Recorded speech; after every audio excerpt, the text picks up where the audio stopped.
Welcome बच्चों। आज हम पढ़ेंगे सॉल्बिलिटी। सॉल्यूशन चैप्टर का काफ़ी अच्छा पार्ट है। एक्चुअली में देखा जाए तो सॉल्यूशन यहाँ से स्टार्ट हो रहा है आपका, क्योंकि जो टर्म्स आपने लास्ट वीडियो में या लास्ट लेक्चर में पढ़ी थी वो सब आपने पहले ही पढ़ चुके होंगे क्लास 11th में। अब सॉल्बिलिटी होती क्या है ये देखो। Solubility is that part which will dissolve in a solvent. आपने शायद ये 9th क्लास में भी वर्ड सुना होगा, पर आप लोगों को याद नहीं होगा एक्चुअली में है क्या, भूल गए होंगे। अगर याद है तो अच्छी बात है, नहीं तो मैं आपको रिवाइज करा दूं। सपोज यहाँ पे आपने लिया एक बीकर, उसमें आपने फिल किया 1 लीटर वाटर। क्या फिल किया? 1 लीटर वाटर। अभी इसमें ये सॉल्यूशन नहीं है, ये ओनली सिंगल कंपोनेंट प्रेजेंट है हमें वाटर। जब आप इसमें सॉल्ट ऐड करोगे, क्या ऐड करोगे? सॉल्ट ऐड करोगे, तो ये बन जाएगा सॉल्यूशन। क्या बन जाएगा? ये सॉल्यूशन। वहां पे वाटर बिहेव करेगा सॉल्वेंट की तरह और ये बिहेव करेगा सॉल्ट आपका सॉल्यूट की तरह, और इसको बोलेंगे सॉल्ट सॉल्यूशन। इतना आप जानते हो। अब आप यहाँ पे कितना अमाउंट ऑफ वाटर डिजॉल्व कर पा रहे हो ना पानी के अंदर, वो है आपकी सॉल्युबिलिटी। आपने देखा होगा रियल लाइफ में, आप घर पे भी ये चीज़ कर सकते हो। 1 लीटर वाटर लो किसी भी यूटेंसिल में, उसमें धीरे धीरे सॉल्ट ऐड करो, तो आप देखोगे कि वो इजीली डिजॉल्व हो जाएगा, इजीली डिजॉल्व हो जाएगा। पर कुछ टाइम बाद आप ऐड करोगे तो डिजॉल्व नहीं होगा। आप उसको शेक करोगे तो थोड़ा प्रॉब्लम होगा डिजॉल्व होने में, और फर्दर आपने ऐड किया तो क्या होगा? वो नीचे जाके सेटल्ड हो जाएगा। आप कितनी भी कोशिश करो वो डिजॉल्व नहीं होगा। तो सॉल्युबिलिटी वही चीज है कि maximum part of solute that can be dissolve in a solvent at a fix temperature is called as solubility. Suppose आप यहाँ पे 15 ग्राम सॉल्ट डिजॉल्व कर पाए 1 लीटर वाटर में, तो इस सॉल्यूशन की सॉल्युबिलिटी कितनी हो जाएगी? 15 ग्राम पर लीटर। क्या आप 1 लीटर पानी में 15 ग्राम डिजॉल्व कर पा रहे हो? अगर 20 ग्राम डिसॉल्व कर पाते हो तो सॉल्युबिलिटी हो जाएगी 20 ग्राम पर लीटर।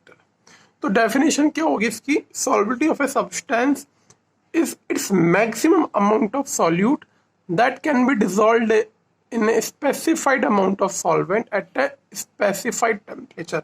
टेम्परेचर कांस्टेंट हो और वहां पे सॉल्वेंट भी फिक्स ही हो। ऐसा नहीं कि सॉल्वेंट आप कभी पानी ले रहे हो कभी कुछ और ले रहे हो। एक फिक्स सॉल्वेंट पे फिक्स टेम्परेचर में कितना सॉल्यूट डिसॉल्व हो रहा है, ये आपकी हो जाएगी सॉल्युबिलिटी। अगर मैं इसका फॉर्मूले की बात करूं तो फॉर्मूला हो जाएगा amount of solute divide by amount of solution, ठीक है, या अमाउंट ऑफ सॉल्वेंट। ओके। वैसे भी देखा जाए तो जो आप इसमें सॉल्ट ऐड करोगे ना, वॉल्यूम बढ़ेगा नहीं, वॉल्यूम तो 1 लीटर के राउंड ही रहेगा, बस इसका थोड़ा मास चेंज हो जाएगा। तो सॉल्युबिलिटी ये चीज होती है।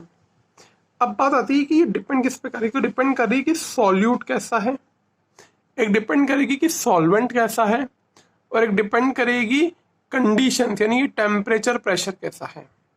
सॉल्यूट अगर सॉल्ट फाइन पाउडर में है बहुत इजीली डिसॉल्व होगा। बड़े बड़े क्रिस्टल्स ले लीजिए, प्रॉब्लम क्रिएट करेगा डिसॉल्व होने में। सॉल्वेंट वाटर ले रहे हो तो बात अलग है। एल्कोहल लोगे तो कुछ और पार्ट होगा।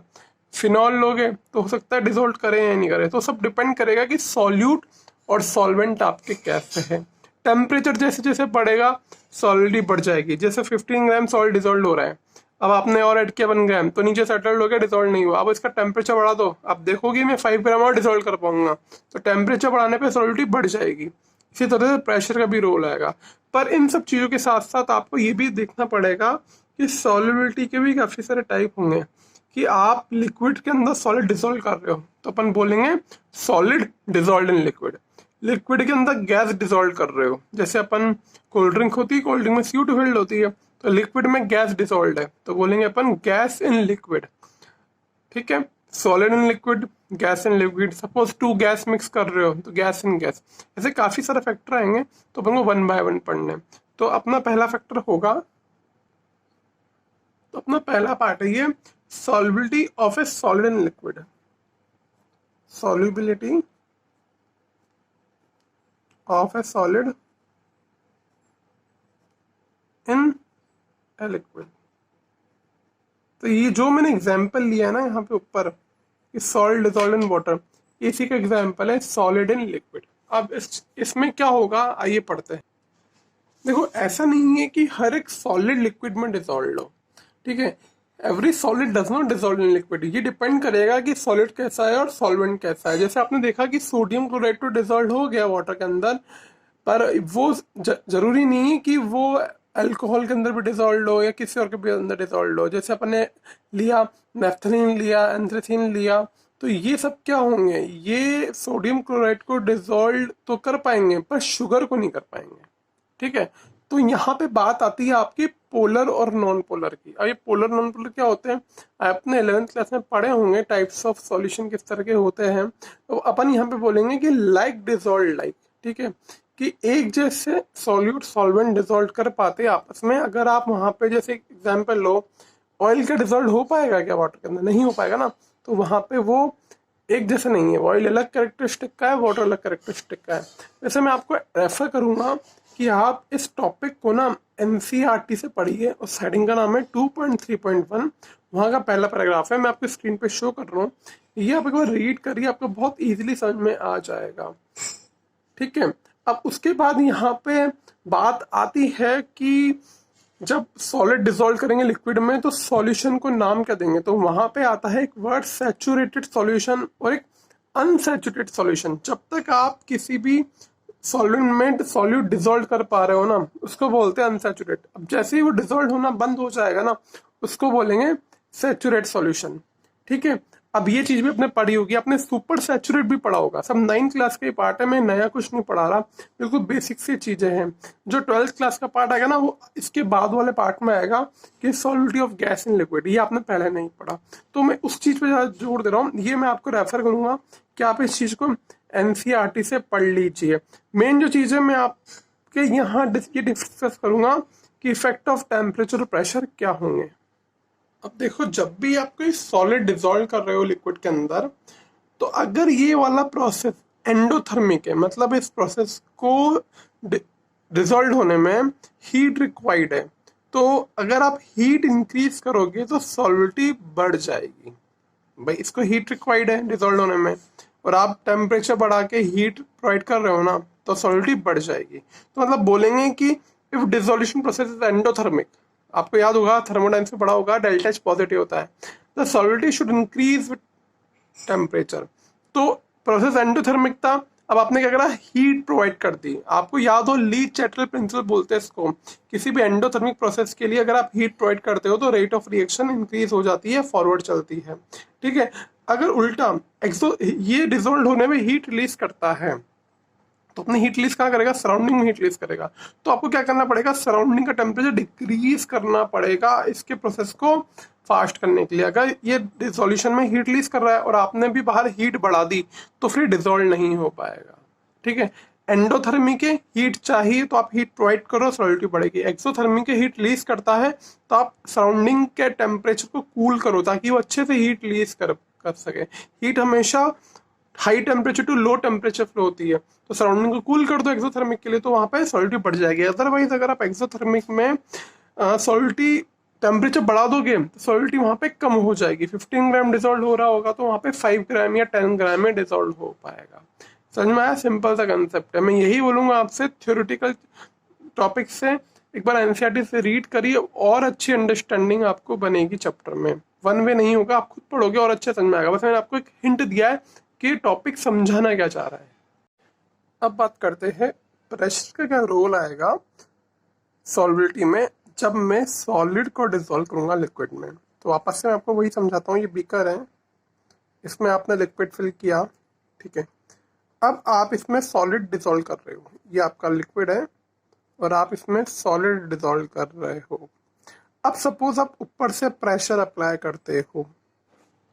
अब आप खुद बताइए, क्या सॉलिड और लिक्विड प्रेशर अप्लाई करने पे कंप्रेस होते हैं क्या? ये पेन सॉलिड है, अगर मैं इससे प्रेशर अप्लाई करता हूँ तो ये कंप्रेस नहीं होगा।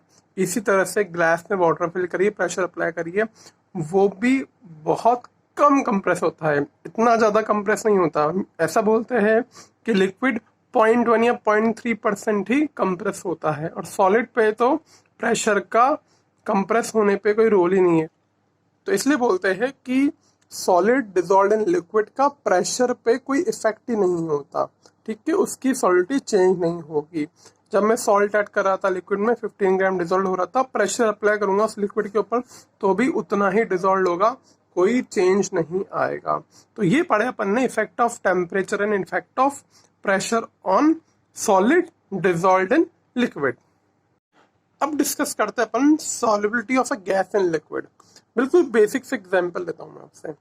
एक्वेटिक फिशेस होती है, मतलब एक्वेटिक जो मरीन स्पीशीज है, वो ऑक्सीजन इनटेक करती है गिल्स के थ्रू, मतलब वो रेस्पिरेशन करती है गिल्स के थ्रू। आपको याद हो वो कंज्यूम तो ऑक्सीजन ही करती है, पर वो कंज्यूम कौन सा ऑक्सीजन करती है, जो वाटर में डिजॉल्व हो। अपन जो ऑक्सीजन लेते हैं वो एयर में डिजॉल्व है बहुत सारी गैसेस के साथ, तो अपन उसको नोज के थ्रू लेते हैं। पर एक्वेटिक फिशेस क्या करती है, ऑक्सीजन लेती है गिल्स के through, oxygen which dissolved in water. इसका मतलब ये तो क्लियर हुआ कि लिक्विड के अंदर, आपके लिक्विड के अंदर गैस डिजॉल्व होती है, लिक्विड के अंदर आपकी गैस डिजॉल्व होती है। एग्जाम्पल जैसे कि ऑक्सीजन डिजॉल्व्ड इन आपके पानी के अंदर, ऑक्सीजन डिजॉल्व्ड इन वाटर। अब आप बताइए कि टेम्परेचर और प्रेशर पे क्या इसका इफेक्ट आएगा या नहीं आएगा। जैसा कि अपन ने पिछले टॉपिक में पढ़ा कि solid dissolve in liquid temperature पे इफेक्ट था पर प्रेशर का इफेक्ट नहीं था। अब आप इस टॉपिक में देखोगे कि यहाँ पे टेम्परेचर और प्रेशर दोनों का रोल आएगा। टेम्परेचर वेरी करने पे भी सॉल्युबिलिटी चेंज होगी, प्रेशर वेरी करने पे भी सॉल्युबिलिटी चेंज होगी। अब कैसे चेंज होगी इसको मैं आपको समझाता हूँ सिंपल से एग्जाम्पल से। टेम्परेचर के एग्जाम्पल लीजिए आप कोल्ड ड्रिंक, ठीक है।